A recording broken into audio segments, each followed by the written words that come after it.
పోలవరం ఏపీకి జీవనాడి అని సీఎం చంద్రబాబు అన్నారు. పోలవరం అమరావతి రాష్ట్రానికి రెండు కళ్ళు అన్నారు.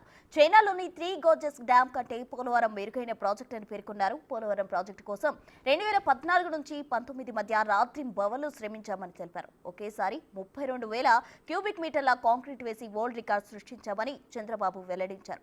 2020లో కాపర్ డ్యాం గ్యాప్ను కట్టకపోవడంతో వరద వల్ల డయాఫ్రమ్ వాల్ దెబ్బతిందని, ఇప్పుడు డీ వాల్ కట్టాలంటే 2,400 కోట్లు అదనంగా అవుతుందన్నారు. కేంద్రం పోలవరంకి ఇచ్చిన నిధులను కూడా మళ్లించారని ఆరోపించారు. ప్రాజెక్టును 2026 అక్టోబర్ నాటికి పూర్తి చేయాలని లక్ష్యంగా పెట్టుకున్నారు సీఎం.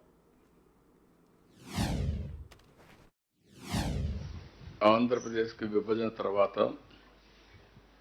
పోలవరం అమరావతి రెండు కళ్ళు. పోలవరం అనేది రాష్ట్రానికి ఒక జీవనాడి. దీనివల్ల 7,20,000 ఎకరాలు కొత్త ఆయకట్టు, 23 లక్షల ఎకరాలు ఇరిగేషన్ స్థిరీకరణ, 28 లక్షల మందికి తాగునీరు, 960 మెగావాట్లు విద్యుత్ శక్తి ఉత్పత్తి, విశాఖ పారిశ్రామిక అవసరాలకు, తాగునీటి అవసరాలకు 23 టీఎంసీ ఆఫ్ వాటర్ అందుబాటులో పెట్టడం. ఇప్పుడు నేను ఎప్పుడూ చెప్పింది, పోలవరం పూర్తి చేసి నదుల అనుసంధానం చేస్తే రాష్ట్రానికి ఇది గేమ్ చేంజర్గా తయారవుతుంది.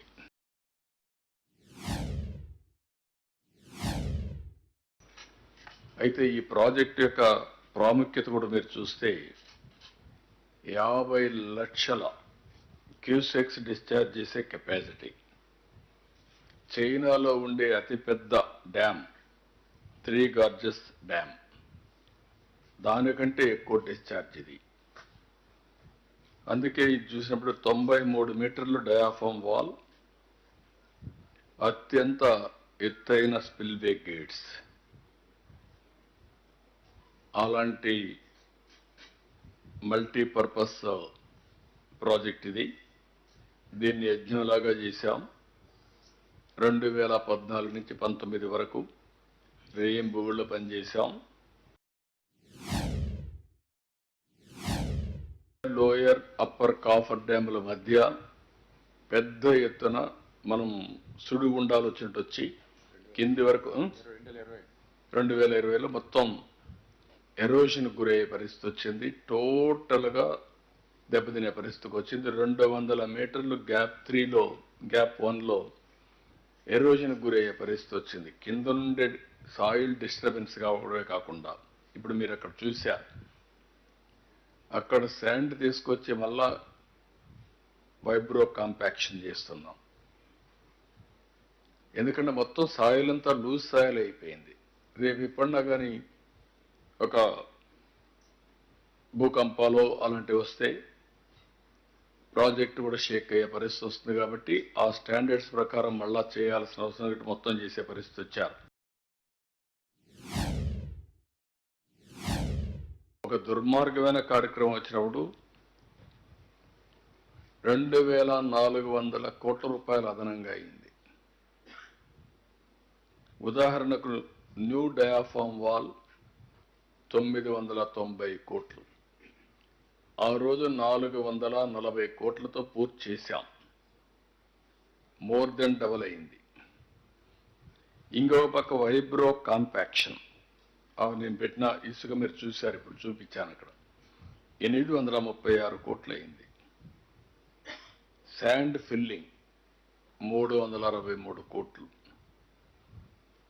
అదే మరి డీ వాటరింగ్, ఆ వాటర్ వస్తూ ఉంటే ఆ వాటర్ అంతా ఇచ్చేయాలి కాబట్టి ఒక 50-60 పంపులు పెట్టి వాటర్ డీ వాటరింగ్ చేస్తున్నారు.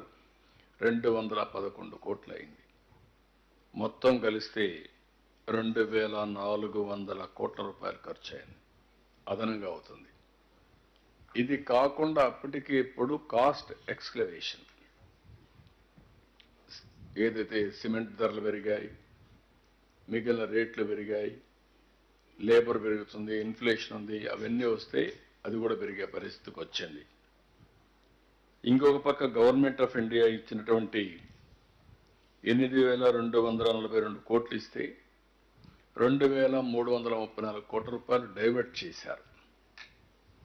డైవర్ట్ చేసి ఒక 2,000 కోట్ల రూపాయలు పెండింగ్ బిల్స్ పెట్టారు. దీంతో పనిచేయడం కూడా ఆపేశారు. ఎటు పనిచేయడానికి కూడా వీలు కాదు.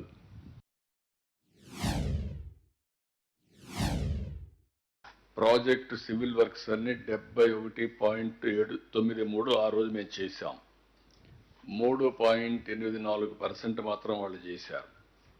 ఇప్పుడు వచ్చిన తర్వాత మళ్ళీ అన్ని ఘాట్లో పెడుతూ 1.02 చేశాం. 76.79% అయింది. అదే మరి Polavaram right main canal, left main canal, ఇంకొక పక్క LA అండ్ R&R ఇవన్నీ కూడా చేయాల్సిన అవసరం ఉంది. వీటికన్నిటికీ మీరు ఒకసారి చూస్తే మొన్న ఎన్నికల అవుతాను ఒకసారి వచ్చి చూసాం. అప్పటికి ఇంటర్నేషనల్ ఎక్స్పర్ట్స్ని వేశారు. వాళ్ళు పూర్తిగా అప్పటికి కంప్లీట్ చేసే పరిస్థితులు లేరు. ఆ తర్వాత రిపోర్ట్ ఇచ్చారు. ఆ రిపోర్ట్ వచ్చిన తర్వాత నేను కేంద్ర మంత్రి దగ్గరికి వెళ్ళాం, ప్రధానమంత్రి గారికి చెప్పాం, ఇంకొక పక్క ఫైనాన్స్ మినిస్టర్ రిక్వెస్ట్ చేశాం. 12,157 కోట్లు ఏదైతే ఫేజ్ 1, వీళ్ళు ఎప్పుడు ఈ ప్రాజెక్ట్ ఫేజ్ 1 లేదు, ఫేజ్ 1 కూడా క్రియేట్ చేశారు. 41.25 క్రియేట్ చేశారు. అది అడ్వాన్స్ స్టేజ్లో ఉంటే మళ్ళా నేను మొత్తం కానీ శాంక్షన్ చేయమంటే లేట్ అయిపోతుంది కాబట్టి ముందు కంప్లీట్ చేద్దాం అనే ఉద్దేశంతో దాని కంప్లీషన్కి ఒప్పుకున్నాం. ముందు అది కంప్లీట్ కావాల్సిన అవసరం ఉంది. దీనికి 12,157 కోట్లు శాంక్షన్ చేశారు. 2,318 కోట్లు డబ్బులు కూడా రిలీజ్ చేశారు. అదే మరిగా దీని మీద ఆ డబ్బులంతా కూడా మనం వర్క్లు కూడా స్పీడప్ చేశాం, బకాయిలన్నీ క్లియర్ చేశాం.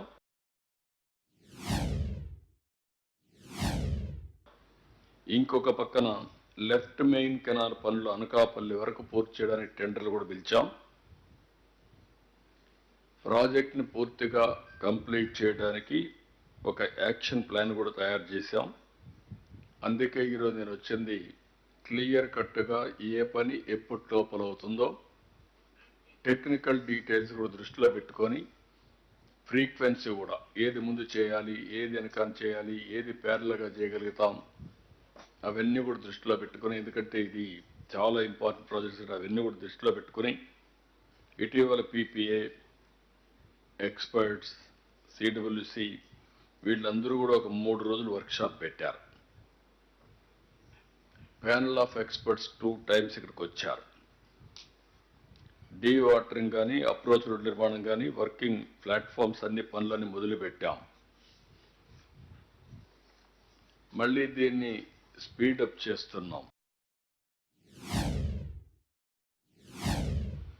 ప్రాజెక్ట్ని ఎట్టి పరిస్థితిలో 2026 అక్టోబర్ ఆ ప్రాంతానికి పూర్తి చేయాలని టార్గెట్. అంతే కదా? ఏంటి సార్? 2026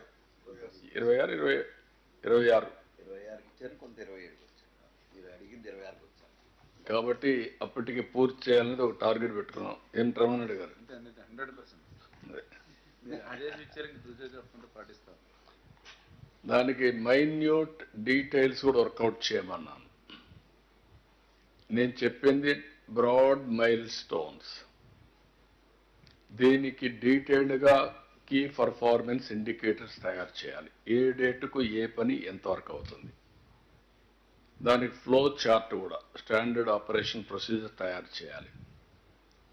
ఈ క్లారిటీ ఎగ్జిక్యూట్ చేసే ఇంజనీర్లకి, అటు CWC, ఇటు PPA, government of India, government of Andhra Pradesh and experts కమిటీకి కూడా క్లారిటీ ఉండాలి. దీంట్లో ఏమాత్రం కూడా కాంప్రమైజ్ లేదు. ఏదైనా కానీ క్లియరెన్సెస్ కావాలంటే ఇప్పటి నుంచి ప్లాన్ చేసుకోవాలి. ఈవెన్ 1 day కూడా డిలే కాకుండా